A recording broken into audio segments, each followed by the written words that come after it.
OT की alternate fan made ending रिक्वियम का official fan made episode आ गया है। देखो मैं इस फैन मेड को इतना हाईलाइट करके इसलिए बोल रही हूँ बिकॉज फर्स्ट ऑफ ऑल एक तो फैन मेड है एंड ऐसा नहीं कि बस एक बंदे ने घर पे बैठ के बना दिया सिर्फ यूट्यूब वीडियो के लिए, बल्कि एक स्टूडियो है, स्टूडियो इक्लिप्स, जिन्होंने अपने फंड्स इन्वेस्ट करके प्रॉपर लोगों को हायर करके इसको एनिमेट किया है।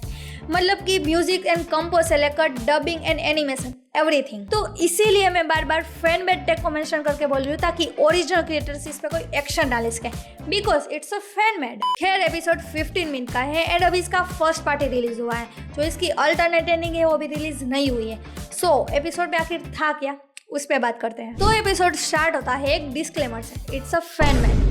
इरेन पेड़ के नीचे सोया होता है एंड यहाँ पर तुम पते की लहक एंड एनवायरमेंट से बता सकते हो कि एनिमेशन काफी इम्प्रेसिव है अब तक, क्योंकि आगे चल के थोड़ा बहुत ऊपर नीचे होता है but it's a fan made. खैर ये सीजन 1 एपिसोड 1 का ही सीन है जहाँ पे इरेन सोया होता है एंड मिकासा उसे उठाती है, बट यहाँ पे मिकासा नहीं होती बल्कि बड़ा इरेन होता है जो फ्यूचर से आया है छोटे इरेन को सब बताने के लिए। मतलब सब कुछ वो छोटे इरेन को दिखाता है कि कैसे उसने अपने पापा ग्रिसाइगर से पूरी रेस फैमिली को मरवाया एंड बताता है कि अभी इसी वक्त पूरे दुनिया के देश यूनाइटेड हो गए पैराडाइज आइलैंड के लोगों को मारने के लिए।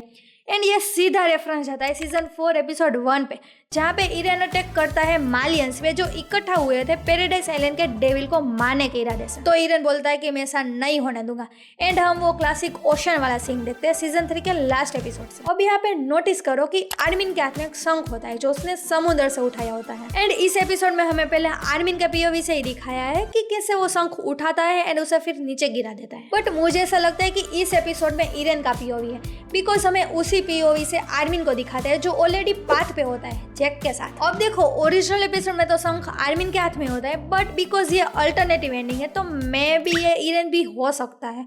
आई know which is little bit complicated to understand, इसीलिए मैंने रिक्वियम की मांगा चेक करी जहाँ पे सीधा सीन दोनों इरेन की कन्वर्सेशन से स्विफ्ट हो जाता है जैक एंड आर्मिन की कन्वर्सेशन से, जहाँ पे आर्मिन ऑलरेडी पाथ पे होता है। तो इट्स अ कंफर्म कि ये पीओवी आर्मिन का ही है जो काइंड ऑफ अपने आप को पाथ पे टेलीपोर्ट होता हुआ फील करता है एंड ये ट्रांजेक्शन बहुत ही मस्त था जो मांगा में नहीं है बट इन लोगों ने एड किया है। खैर जैक आर्मिन को बताता है कि कैसे वो यामिन को एक टूल की तरह समझता था बट इरेन ने उसको समझा कि एक्चुअली में उसको क्या चाहिए विच इज फ्रीडम। आर्मिन पूछता है कि कौन है ये एंड जैक बताता है कि ये वो है जिसने ये प्लेस एंड पाथ बनाए हैं। जैक बताता है कि जब ये वर्ल्ड यंग था, मतलब कि वो टाइम जब लाइफ फॉर्म होना स्टार्ट ही हुई थी, तब किसी भी लिविंग थिंग के सिर्फ 2 गोल्स है, first survival and second reproduction. But जैसे जैसे टाइम बीता गया नई स्पेसिस इमर्ज होती गई जिनका गोल सिर्फ सर्वाइवल ही नहीं बट उनको लाइफ का मीनिंग भी चाहिए था विच इज ह्यूमन।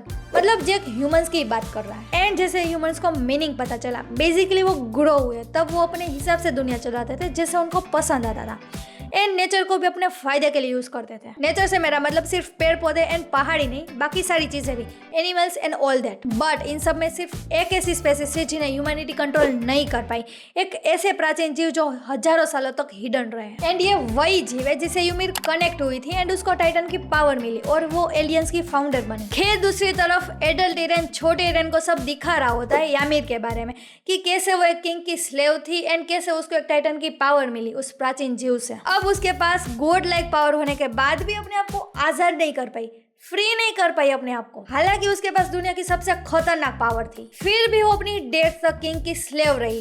बट इरेन ने उसको वो ऑफर किया जो उसको चाहिए था, फ्रीडम। फिर छोटा इरेन पूछता है कि क्या वो फ्री हो गई and the answer is no. यामिर 2000 सालों से वेट कर रही थी किसी का जो उसे दूर सारे एलियंस को फ्री कर सके, उसको आजाद कर सके। एंड जब इरेन ने यामिर को फ्रीडम ऑफर किया तो वो उसके साइड हो गई एंड फिर इरेन ने attack Titan and founding Titan की हेल्प से सारी पॉसिबिलिटी देखी कि वो क्या कर सकता है फ्रीडम के लिए। लेकिन इन द एंड इरेन को सिर्फ एक रास्ता दिखा जहाँ पे वो लोग आजाद थे, फ्री थे एंड पीस था, बट उस रास्ते पे काफी सारे सेक्रीफाइसेस थे एंड एंडलेस तबाही। एंड इस हेटर्स को रोकने के लिए, उसके लोगों को फ्री करने के लिए ये सारे सेक्रीफाइस देने होंगे और कोई रास्ता नहीं था इरेन के पास, तो वो फ्री होने के लिए दुनिया को सेक्रीफाइस करने के लिए रेडी है। एंड साथ में छोटे इरेन को भी बताता है कि तुम ये सब भूल जाओगे तब तक जब तक तुम समझ नहीं जाते एंड ये सब एक ड्रीम की तरह लगेगा। एंड फिर हम दोनों को पाथ पे देखते हैं जहाँ पे जैक एंड आर्मिन भी होते हैं एंड इरेन आर्मिन से कहता है कि मैं रुकेगा नहीं साला एंड यही यहीं पे एपिसोड एंड हो जाता है। अब अगर तुम रिक्विएम की मांगा चेक करोगे तो इस वाले एपिसोड में फर्स्ट चैप्टर रिकवर हुआ है एंड मांगा में टोटल 4 पार्ट्स यानी कहे तो 4 चैप्टर्स है, इसीलिए अभी इसके और भी एपिसोड आने वाले हैं अगर ये लोग ऐसे ही 14-15 मिनट के एपिसोड बनाते रहे तो। बट मुझे लगता है कि इसके बाद वाला एपिसोड लास्ट होगा लॉन्ग ड्यूरेशन के साथ। हालांकि एपिसोड पे काम नहीं हुआ तो बात अलग है, बिकॉज इस वाले एपिसोड में भी ये लोग लास्ट डेट तक वर्क कर रहे थे। एपिसोड 15 जनवरी को रिलीज होने वाला था, बट 16 को हुआ क्योंकि लास्ट सीक्वेंस होती जहाँ पे यामिर से कैमरा जूम आउट होता है एंड दोनों ईरेन, आर्मिन एंड जैक एक फ्रेम में होते हैं, तो ये वाली सीक्वेंस पे उन्होंने एंड मूवमेंट पे वर्क किया है। अब यहाँ पे एक और पॉसिबिलिटी भी हो सकती है कि पहले इन लोगों का प्लान पूरे एपिसोड रिलीज करने का होगा, बट फिर एंड मूवमेंट पे प्लान चेंज हो गया या फिर एनिमेशन एरर रही होगी, इसीलिए फर्स्ट चैप्टर रिलीज कर दिया। खैर देखते हैं क्या होता है। बाकी एनिमेशन काफी इंप्रेसिव था, बस कुछ पॉइंट पे जो वो बादल वाला सीन था वहाँ पे ऐसा लग रहा था कि बादल की पीएनजी मूव कर रही है। कुछ जगह पे ईरन के बालों में भी सिमुलेशन प्रॉब्लम दिखी, but hey it's a fan made and obviously बड़े स्टूडियो जितना बजट नहीं होगा इनके पास एंड कॉम्पिटिटिवली काफी बेहतर था, मैंने एंजॉय किया। बाकी तुम बताओ तुम्हें कैसा लगा। एंड एओटी रिक्विएम के बाकी एपिसोड पे भी बात करनी है तो सब्सक्राइब करना मत भूलना प्लीज। बाय।